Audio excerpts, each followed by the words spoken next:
इसके ठीक पहले वाले वीडियो में आपको बताया गया था दो शब्दों का, दो पारिभाषिक शब्दों के बारे में मैंने आपको बताया था।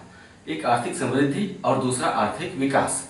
आर्थिक समृद्धि के विषय में मैंने बताया था कि आर्थिक समृद्धि केवल सकल घरेलू उत्पाद, सकल राष्ट्रीय उत्पाद और प्रति व्यक्ति आय से संबंधित होता है। यानी आर्थिक समृद्धि का संबंध केवल उत्पादन से होता है। जबकि मैंने ये भी बताया था कि आर्थिक विकास सकल घरेलू उत्पाद, सकल राष्ट्रीय उत्पाद, प्रति व्यक्ति आय के साथ साथ जीवन की गुणवत्ता से भी संबंधित होता है। ये बात मैंने बताया था, पिछला वीडियो आपने देखा होगा। अब आगे पढ़ना है कि आर्थिक विकास जो कि जीवन की गुणवत्ता को भी दर्शाता है, उससे भी संबंधित होता है। तो आर्थिक विकास का मापन किया कैसे जाता है?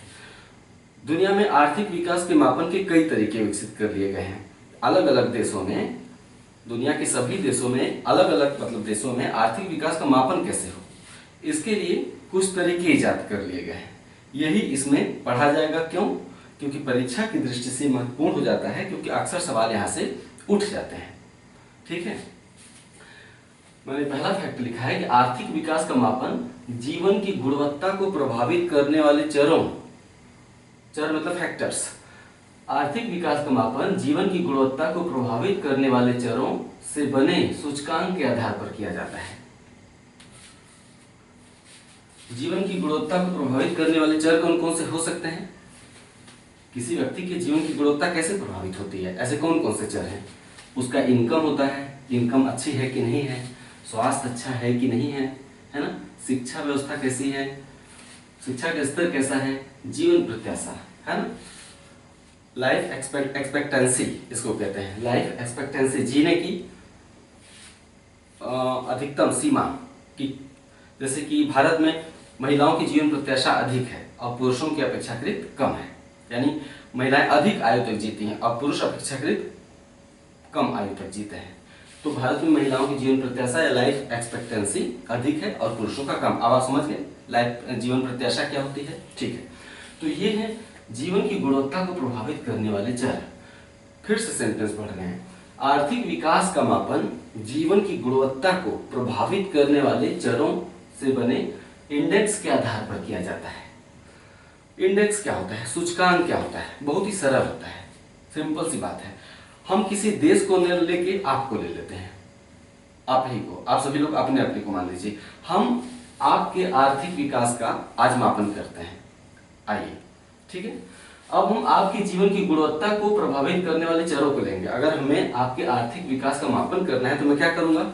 आपके जीवन की गुणवत्ता को प्रभावित करने वाले जो चर हैं उन्हें लेते हैं। क्या है चर? ये फैक्टर्स आय, स्वास्थ्य, शिक्षा और जीवन प्रत्याशा, है ना, से बने सूचकांक के आधार पर। अब इन फैक्टर्स के आधार पर हम एक सूचकांक बनाएंगे। सूचकांक, इंडेक्स कैसे बनता है? सिंपल सा है। आपके लिए इन सभी चरों पर नंबर दिए जाएंगे। आपको प्रत्येक चर में 0 से लेकर 10 तक नंबर दिया जाएगा। आपको प्रत्येक चर में आय में 0 से लेकर 10 तक नंबर दिया जाएगा, जैसा भी सिचुएशन होगा। अगर आपकी आय अच्छी है तो हम 3 ही नंबर देंगे, सॉरी 8 नंबर देंगे। लेकिन अगर आपका स्वास्थ्य खराब है तो स्वास्थ्य के मामले में मैं आपको केवल 3 नंबर ही दूंगा। समझ रहे हैं ना? तो अलग अलग चरों में 0 से लेकर 10 तक मैं आपको नंबर दूंगा। हम पहले से मान लेते हैं कि अगर सम्मिलित रूप से आप 5 नंबर से अधिक पाते हैं तो हम कहेंगे कि आपके आर्थिक विकास का स्तर अच्छा है, और अगर आप 5 से कम पाएंगे तो हम कहेंगे कि आपके आर्थिक विकास का स्तर अच्छा नहीं है। क्यों? क्योंकि आर्थिक विकास केवल सकल घरेलू उत्पाद नहीं देखता है, साथ में जीवन की गुणवत्ता भी देखता है, उससे भी संबंधित होता है। अब आप समझ गए? मैंने क्या हुआ कि आपको आय के मामले में 8 नंबर दिए, स्वास्थ्य के मामले में 3 नंबर दिए, शिक्षा के मामले में मैंने आपको 6 नंबर दिया और जीवन प्रत्याशा के मामले में मैंने आपको 4 नंबर दिया। ठीक है, अब आप औसत निकाल लीजिए। इन चारों में जितने नंबर मैंने दिए उसका औसत निकाल लीजिए। सभी नंबरों को आपस में जोड़ से 4 से भाग दे दीजिए। कितना नंबर पाए आप? एक बात कह रहा हूं। तो यही होता है इंडेक्स, इसी को हम कहते हैं सूचकांक, है ना। मोटे मोटे रूप में पता लगाने के लिए इंडेक्स बनाने से आसानी रहती है, सरलता से प्राप्त किया जा सकता है वर्तमान परिस्थिति की सिचुएशन कैसी है ना, इसलिए हम इंडेक्स तैयार करते हैं। ये सेंटेंस आप समझ लिया। आर्थिक विकास का मापन जीवन की गुणवत्ता को प्रभावित करने वाले चरों से बने इंडेक्स के आधार पर किया जाता है। आर्थिक विकास का मापन की बात कर रहा हूँ। नेक्स्ट, आर्थिक विकास की माप के लिए दुनिया में 5 दृष्टिकोण मिलते हैं। पहले इन पांचों का नाम देख लेते हैं। इन्हें रट लेना पड़ेगा, क्यों? क्योंकि कहीं से भी सवाल उठाया जा सकता है, उठता रहा है ना। आधारभूत आवश्यकता प्रत्यागम, इंग्लिश में कहते हैं बेसिक नीड अप्रोच। आधारभूत मतलब बेसिक, आवश्यकता मतलब नीड्स, प्रत्यागम मतलब अप्रोच, दृष्टिकोण। आधारभूत आवश्यकता प्रत्यागम, बेसिक नीड अप्रोच। दूसरा है जीवन की भौतिक गुणवत्ता सूचकांक, जीवन की भौतिक गुणवत्ता सूचकांक, physical quality of life index. इसको PQLI कहते हैं संक्षेप में, PQLI। आमतौर पर इसे PQLI ही कहते हैं, क्योंकि प्रश्न में केवल PQLI शब्द का ही प्रयोग हो जाता है ना। तो इसे अच्छे से पांचों को आप रट लीजिएगा। तीसरा है निवल आर्थिक कल्याण, नेट इकोनॉमिक वेलफेयर, शॉर्ट में न्यू, नेट इकोनॉमिक वेलफेयर। चौथा है क्रय शक्ति समता विधि, purchasing power parity method, purchasing power parity, क्रय शक्ति समता विधि। पांचवा है मानव विकास सूचकांक, human development index, HDI, human development index. अब ये पांचों के विषय में जानकारियां ले लेते हैं। आर्थिक विकास के माप के लिए दुनिया में 5 दृष्टिकोण मिलते हैं माप करने के लिए। ये सभी दृष्टिकोण सूचकांक के आधार पर आर्थिक विकास का मापन करते हैं। कैसे? वही इंडेक्स के आधार पर करते हैं। हमने सबका इंडेक्स कैसे तैयार किया जाता है ये नहीं बताऊंगा, जिसका महत्वपूर्ण है केवल उसी का बताऊंगा। जैसे मानव विकास सूचकांक ज्यादा महत्वपूर्ण है, इसलिए डिटेल हम केवल उसी का करेंगे, ठीक है। थोड़ा सा हम PPP मेथड के विषय में भी यहाँ पे डिटेल बता देंगे। शुरू के 3 तो केवल रट लेना है। आधारभूत आवश्यकता प्रत्यागम, बेसिक नीड्स अप्रोच, इसका प्रतिपादन हिग्स और पॉल स्ट्रेटन ने किया था। सिंपल सी बात है। इसको किसने इजाद किया? इसका प्रयोग सबसे पहले किसने किया? हिग्स और पॉल स्ट्रेटन ने। जीवन की भौतिक गुणवत्ता सूचकांक PQLI, इसका प्रतिपादन मॉरिस ने किया था, मॉरिस। निवल आर्थिक कल्याण, न्यू, नेट इकोनॉमिक वेलफेयर, इसका प्रतिपादन सैमुअलसन ने किया था। कभी सुमेलित करने के लिए आ जाता है, ऐसे पूछा जा सकता है। सवाल कैसे बन जाएगा? आर्थिक विकास के माप के लिए आधारभूत आवश्यकता प्रत्यागम का प्रतिपादन किसने किया था? आपका उत्तर होगा हिग्स और पॉल स्ट्रेटन ने किया था। ऐसे सवाल बन जाते हैं ना। नेक्स्ट, क्रय शक्ति समता विधि, purchasing power parity method, PPP method कहते हैं, PPP method.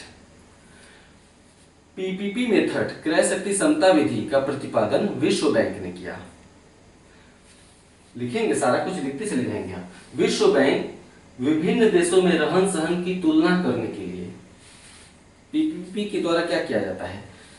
Purchasing power parity, विभिन्न देशों में क्रय शक्ति कैसी है। जैसे अमेरिका लोगों की क्रय शक्ति सबसे ज्यादा है ना। वहां से $1 भी लेके आएंगे तो यहाँ पे $65 में मजा लेंगे, है ना। तो अमेरिकन की क्या है? परचेजिंग पावर अधिक है।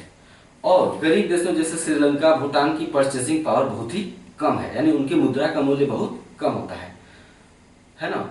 अगर जैसे नेपाल की मुद्रा का मूल्य भारत से भी कमजोर है। आप भारत का 1 रुपया ले जाएंगे तो नेपाल में 1.5 रुपया हो जाता है ना। इसका मतलब भारत का जो क्रय शक्ति है नेपाल की तुलना में अधिक है। तो क्रय शक्ति का हमेशा तुलनात्मक अध्ययन किया जाएगा विभिन्न देशों में, है ना। क्योंकि विभिन्न देशों के डॉलर, पाउंड, रुपया, येन, युआन जो भी नाम हो, उसका मूल्य अलग अलग है। अलग अलग देशों की मुद्रा का मूल्य अलग अलग होता है, ठीक है। क्रय शक्ति समता विधि, विश्व बैंक विभिन्न देशों में रहन सहन की तुलना करने के लिए या विभिन्न देशों में रहन सहन का तुलनात्मक अध्ययन करने के लिए PPP मेथड का प्रयोग करता है। उदाहरण के लिए, उदाहरण मैंने यहाँ लिखा नहीं है, आप सुन के लिख लीजिएगा उसको। क्या है उदाहरण? उदाहरण के लिए, भारत में 100 रुपए में जितनी वस्तुएं खरीदी जा सकती हैं, भारत में 100 रुपए में जितनी वस्तुएं खरीदी जा सकती हैं, उतनी ही वस्तुएं किसी मानक देश में, मानक देश क्या है? जिसकी मुद्रा का मूल्य ज्यादा है, जिसकी मुद्रा ज्यादा ताकतवर है, उसे हम मानक देश मान लेते हैं। तो भारत में 100 रुपए में जितनी, उदाहरण लिखवा रहा हूं, पहले मैं बताया कि विश्व बैंक विभिन्न देशों में रहन सहन की तुलना करने के लिए PPP मेथड का प्रयोग करता है। कैसे करता है? फॉर एग्जाम्पल, भारत में 100 रुपए में जितनी वस्तुएं खरीदी जा सकती हैं, उतनी ही वस्तुएं किसी मानक देश में कितने रुपए, डॉलर या पाउंड में खरीदी जाएंगी। उतनी ही वस्तुएं किसी मान्य देश में कितने डॉलर या पाउंड में खरीदी जाएंगी, है ना। तो इससे सभी देशों का आपस में तुलना कर लिया जाता है और लिस्ट बना दी जाती है। तो लिस्ट जब बनाई गई तो विश्व बैंक ने पीपीपी के आधार पर, परचेजिंग पावर पैरिटी के आधार पर भारत को यूएसए और चीन के बाद विश्व की तीसरी सबसे बड़ी अर्थव्यवस्था बताया है। परचेजिंग पावर के आधार पर यूएसए और चीन के बाद विश्व की तीसरी सबसे बड़ी अर्थव्यवस्था बताया है। ठीक है, ये सवाल पूछा गया है, फिर पूछा जाएगा कि क्रय शक्ति क्षमता के आधार पर भारत विश्व की कौन सी क्रम की अर्थव्यवस्था है। आप कहेंगे तीसरी अर्थव्यवस्था है भारत। ये तीसरा नंबर भारत के जीडीपी के आकार के आधार पर नहीं है, सकल घरेलू उत्पाद के आधार पर नहीं है, परचेजिंग पावर पैरिटी के आधार पर है। भारत का जीडीपी तो बहुत छोटा है, चीन की तुलना में चीन की जीडीपी का आकार बहुत बड़ा है। अर्थव्यवस्था का मापन कैसे किया जाता है? जीडीपी से, सकल घरेलू उत्पाद से। तो चीन की जीडीपी भारत से बहुत ज्यादा है और अमेरिका की चीन से भी ज्यादा है। तो भारत की जीडीपी तो अभी बहुत पीछे है ना। लेकिन क्रय शक्ति क्षमता के आधार पर भारत विश्व की तीसरी सबसे बड़ी अर्थव्यवस्था है। अब मानव विकास सूचकांक देखते हैं, ह्यूमन डेवलपमेंट इंडेक्स HDI। संयुक्त राष्ट्र संगठन की एक संस्था है, UNDP, United Nation Development Programme. संयुक्त राष्ट्र से जुड़ा हुआ ये संगठन है, United Nation Development Programme. UNDP Hindi में कहते हैं संयुक्त राष्ट्र विकास कार्यक्रम। ठीक है, संयुक्त राष्ट्र विकास कार्यक्रम। UNDP विभिन्न देशों में आर्थिक विकास का तुलनात्मक अध्ययन करने के लिए प्रत्येक वर्ष मानव विकास रिपोर्ट जारी करता है। UNDP विभिन्न देशों में आर्थिक विकास का तुलनात्मक अध्ययन करने के लिए प्रत्येक वर्ष मानव विकास रिपोर्ट जारी करता है। इसको हम कहेंगे ह्यूमन डेवलपमेंट रिपोर्ट, HDR, यानी मानव विकास सूचकांक को HDI बोलेंगे और मानव विकास रिपोर्ट को HDR बोलेंगे। ठीक है, और UNDP मानव विकास रिपोर्ट के तहत ही मानव विकास सूचकांक जारी करता है, यानी SDR के अंतर्गत ही HDI जारी करता है, रिपोर्ट के अंतर्गत सूचकांक जारी करता है। मानव विकास सूचकांक कौन सा संगठन जारी करता है? 4 विकल्प दे दिए जाएंगे, आपका उत्तर होगा UNDP, United Nation Development Programme. Next, HDI मानव विकास सूचकांक। मानव विकास सूचकांक का प्रतिपादन सबसे पहले महबूब उल हक ने 1990 में किया था, यानी सबसे पहले मानव विकास सूचकांक इस दुनिया के लिए कब जारी किया गया था? 1990 में। किसने जारी किया था? महबूब उल हक ने जारी किया था। नेक्स्ट, जैसे कि जीवन की गुणवत्ता को प्रभावित करने वाले कई चर हो सकते हैं, जरूरी नहीं कि सभी चर लिए जाएं, हो सकता है 3 ही चर लेके काम बन जाए, पता चल जाए कि कौन सा देश में आर्थिक विकास कितना है, कौन सा विकसित है, कौन सा अविकसित है। ठीक है, तो HDI यानी मानव विकास सूचकांक 3 चरों पर आधारित है। ये 3 चर कौन से चर हैं जो कि शामिल किए जाते हैं अलग अलग देशों के लिए? शैक्षणिक उपलब्धि यानी शिक्षा सूचकांक, है ना, एजुकेशनल इंडेक्स।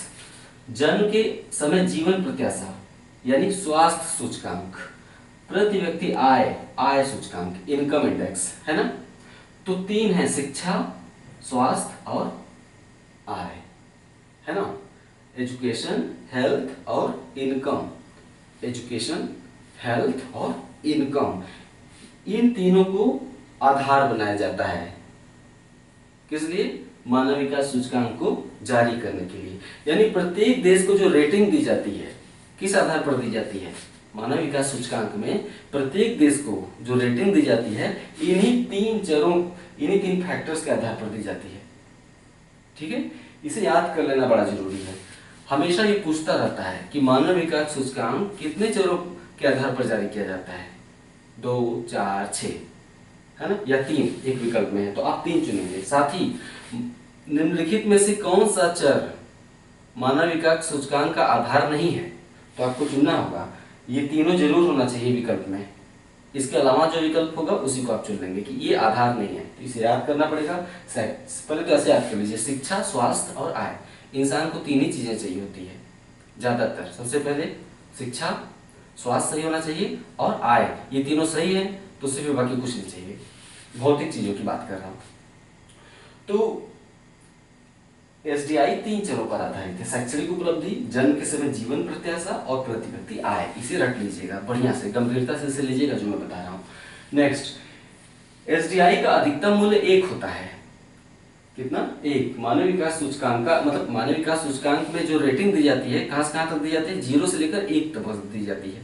0 से लेकर 1। अब 0 से 1 में बहुत सारी संख्याएं हैं। 0.11 है ना, 0.21, 0.22, 0.23। इस तरह से पॉइंट्स के बाद जितने ही अंक बढ़ते चले जाएंगे तो उसमें हजारों देश भी शामिल किए जा सकते हैं, है ना। जैसे कि एक 0 से लेकर 0.1 तक पहुंचने में भी बहुत समय लग सकता है।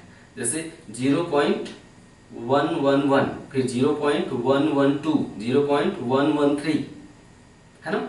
तो बहुत सारे देशों को रेटिंग दी जा सकती है 1 से लेकर 0 तक। तो मानव विकास सूचकांक का अधिकतम मूल्य 1 होता है, न्यूनतम मूल्य 0 होता है। ठीक है। एसडीआई विभिन्न देशों के आर्थिक विकास की सापेक्षिक स्थिति को दर्शाता है। जो मानव विकास सूचकांक में जो रेटिंग दी जाती है उसमें किसी देश का अर्थव्यवस्था का आकार नहीं बताया जाता है कि इसने इतना आर्थिक विकास कर लिया। एसडीआई ये काम नहीं करता है मानव विकास सूचकांक। मानव विकास सूचकांक केवल तुलना करेगा, यानी अगर पिछले साल के मुकाबले अगले साल अगर भारत की रेटिंग सुधर गई तो इसका मतलब ये नहीं कि भारत ने वास्तव में आर्थिक विकास किया ही है। भारत बाकी देशों की तुलना में बढ़ गया है, ये भी हो सकता है। आप समझ रहे हैं? भारत का जो सूचकांक है मानव विकास का सूचकांक शेष देशों की तुलना में हो सकता है सुधर गया हो, लेकिन इसका मतलब ये नहीं है कि अगर भारत का मानव विकास सूचकांक बढ़ गया तो भारत ने आर्थिक तरक्की पिछले साल की तुलना में इस साल कर ही ली है, ये जरूरी नहीं है। मानव विकास सूचकांक विभिन्न देशों के आर्थिक विकास की सापेक्षिक स्थिति को दर्शाता है, रिलेटिव। ठीक है, रिलेटिव सिचुएशन दर्शाता है। यह किसी देश के निरपेक्ष विकास के स्तर पर प्रकाश नहीं डालता। अगर बाकी देशों से तुलना न की जाए तब पता नहीं चलेगा कि भारत ने कितना आर्थिक विकास किया है। एसडीआई हमेशा तुलना करके ही दिखाया जा सकता है, इसलिए एसडीआई में 193-94 देशों की लिस्ट एक साथ तैयार की जाती है, क्योंकि वो एक तुलना होता है। यह किसी देश के निरपेक्ष विकास के स्तर को नहीं दर्शाता। इसलिए यदि किसी देश का मानव विकास सूचकांक, इस सेंटेंस को ध्यान से पढ़ेंगे समझ में आ जाएगा। इसलिए यदि किसी देश का मानव विकास सूचकांक यानी एसडीआई पिछले वर्ष के मुकाबले स्थिर है, यानी नहीं बढ़ा है, एसडीआई किसी देश का मानव विकास सूचकांक पिछले वर्ष के मुकाबले इस साल भी स्थिर है, तो इसका अर्थ ये नहीं कि उस देश में आर्थिक विकास नहीं हुआ है। हो सकता है आर्थिक विकास हुआ हो, लेकिन स्थिर इसलिए है क्योंकि बाकी देशों के साथ जो रेस चल रही है उसका प्रभाव पड़ता है। साथ ही दूसरा सेंटेंस आप लिख सकते हैं, यदि किसी देश का मानव विकास सूचकांक पिछले वर्ष के मुकाबले ऊंचा उठ गया है तो भी इसका अर्थ ये नहीं है कि उस देश में आर्थिक विकास हुआ ही हो। समझ गया?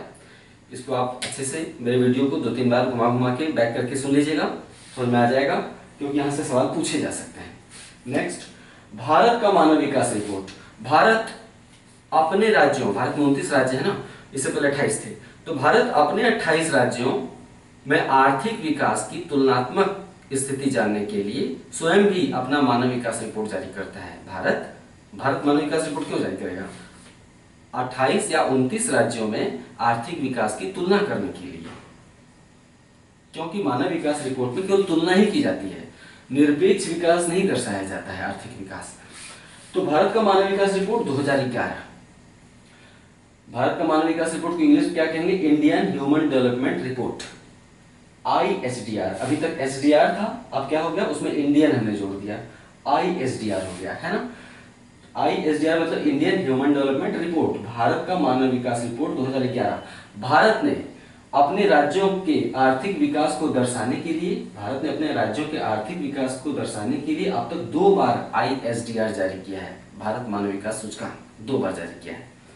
एक बार 2001 में जारी किया था और पहली बार 2001 में, दूसरी बार 2011 में जारी किया गया भारत मानव विकास सूचकांक। आपसे सवाल पूछा जाएगा, सर्वप्रथम भारत मानव विकास सूचकांक किस वर्ष जारी किया गया था? 2001 में। भारत ने अब तक कितनी बार भारत मानव विकास सूचकांक जारी किया है? 2 बार, है ना।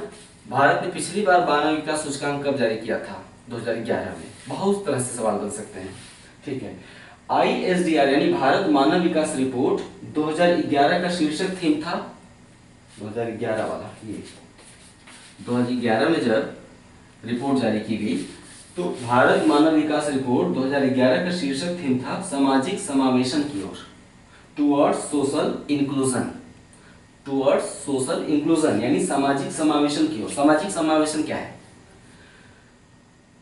सामाजिक समावेशन एक धारणा है कि आर्थिक विकास की मुख्य धारा में समाज के सभी तबकों को, ऐसे तबके जो हाशिए पर खड़े हैं, समाज की मुख्य धारा में, आर्थिक विकास की मुख्य धारा में शामिल नहीं हो पा रहे हैं। देश के आर्थिक विकास का स्तर बढ़ रहा है, लेकिन भारत में अभी भी बहुत सारे ऐसे वर्ग हैं जो कि जनजातीय जीवन जीते हैं, अभी भी पुरानी परंपरा को पकड़े हुए हैं, या फिर परंपराएं इतनी जटिल है कि आर्थिक विकास में शामिल नहीं होना चाहिए। जनजातियां क्या हैं? जनजातियां अपनी परंपरा से इतना प्रेम करते हैं कि उनको दिल्ली ले आकर अगर छोड़ दीजिए तो तड़प तड़प के मर जाएंगे। जनजातियों को अपने भूगोल क्षेत्र, हालांकि उसमें भी विकास किया जा सकता है, जरूरी नहीं कि अगर आर्थिक विकास करना है तो दिल्ली मुंबई की आधुनिकता में ही आना पड़े, लेकिन और भी दूसरी समस्याएं हैं जिसके चलते उनके आर्थिक विकास का स्तर पिछड़ गया है। अपनी परंपरा को धारण किए हुए भी आर्थिक विकास किया जा सकता है। इसका सबसे अच्छा उदाहरण दुबई है ना, जो मध्य पूर्व के देश हैं। वो अपनी परंपरा को पूरी तरह से बनाए हुए हैं, है ना, लेकिन फिर भी आर्थिक विकास का स्तर उनका बहुत ऊंचा है। तो परंपरा को बनाए रखने से नहीं मतलब होता है, और भी दूसरी समस्याएं आ जाती हैं। तो सामाजिक समावेशन एक धारणा है जो इस पर बल देती है कि आर्थिक विकास के मुख्य धारा में समाज के सभी वर्गों को साथ लेकर चला जाए। तो हम क्या कहते हैं? सामाजिक समावेशन हो रहा है, या सामाजिक विकास की, समाज के सभी वर्गों को समाज की मुख्य धारा में शामिल किया जाए, है ना। अभी क्या है, एक तरफ भारत में पेस्ट्री सोसाइटी है जहां पे दुनिया का सारा ग्लैमर है, चमक धमक है ना, उच्च उपभोग है, कंजम्पशन लेवल उनका बहुत ऊंचा होता है। एक टाइम के खाने पीने में ही 40-50 हजार रुपये खर्च कर देते होंगे फैमिली के साथ में अपने। तो एक तरफ तो कंजम्पशन का लेवल बहुत हाई है, और दूसरी तरफ क्या है, रोटी मिलने को मोहताज है। तो जब वो डिवाइडर पे सोने वाला आदमी या वो गरीब पिछड़े समाज का आदमी, जब उसके जीवन स्तर में सुधार आ जाएगा, उसको आय मिल जाएगी, रोजगार मिल जाएगा, अच्छे कपड़े मिल जाएंगे, तो हम कहेंगे कि समाज के मुख्य धारा में ये शामिल हो गया है। इसी को हम कहते हैं सामाजिक समावेशन, या कहते हैं समावेशी विकास, है ना, इंक्लूसिव डेवलपमेंट, इसी को कहते हैं। तो भारत मानव विकास रिपोर्ट 2011 का शीर्षक था। अभी आगे हम सामाजिक समावेशन पढ़ेंगे, बहुत बढ़िया से, वहां पे इस पर चर्चा होगी, सवाल भी पूछे जाते हैं अक्सर। तो भारत मानव विकास रिपोर्ट का शीर्षक था सामाजिक समावेशन की ओर, टुवर्ड्स सोशल इंक्लूजन। इसमें शीर्ष ISDI मतलब इंडियन ह्यूमन डेवलपमेंट इंडेक्स, यहाँ पे SDI है ना, ह्यूमन डेवलपमेंट इंडेक्स, उसमें हमने क्या लगा दिया? इंडिया लगा दिया, है ना। तो ISDR 2011 में शीर्ष IHDI वाला देश, यानी शीर्ष भारत मानव विकास सूचकांक वाला देश कौन सा था? केरल है। और निम्नतम मानव विकास सूचकांक वाला राज्य कौन सा है? छत्तीसगढ़। भारत मानव विकास रिपोर्ट में उच्चतम मानव विकास सूचकांक वाला राज्य केरल है, और निम्नतम मानव विकास सूचकांक वाला राज्य कौन सा है? छत्तीसगढ़ है ना। ये चैप्टर थोड़ा कठिन शब्दावलियों पर आधारित था, इसलिए आपको जरा सा जटिल लगा होगा। इकोनॉमिक्स इसके बाद अचानक से आप 3-4 क्लास और बीतते बीतते आप भी मुख्य धारा में आ जाएंगे ठीक है। अभी आप थोड़ा सा अलगाव महसूस कर रहे होंगे अगर आप इकोनॉमिक्स में बिल्कुल नहीं है, बिल्कुल ऐसा नहीं है। 2-4 चैप्टर बीतते बीतते आपको इकोनॉमिक्स इतना सरल समझ में आने लगेगा जब आप शब्दों से परिचित हो जाएंगे। जैसे हो सकता है इकोनॉमिक्स आप कभी नहीं पढ़ी हो तो सामाजिक समावेशन शब्द आपने पहली बार सुन लिया हो, लेकिन ये सब शब्द इकोनॉमिक्स में बार बार आते रहेंगे, है ना। तो जब आप 2-4 बार चीजों को सुन के समझ लेंगे तो आपको आसानी से आगे समझ में आ जाएगा। इसीलिए हमने इस चैप्टर को इतना खींच के समझा के तोड़ के पढ़ाया, ताकि बाद में भी हम इन शब्दों का नाम लें तो आपको कोई दिक्कत ना है। जब हम कहें सूचकांक क्या होता है, सामाजिक समावेशन क्या होता है ना, और भी बहुत सारी बातें। ठीक है, अगले वीडियो का इंतजार करिए। नमस्कार।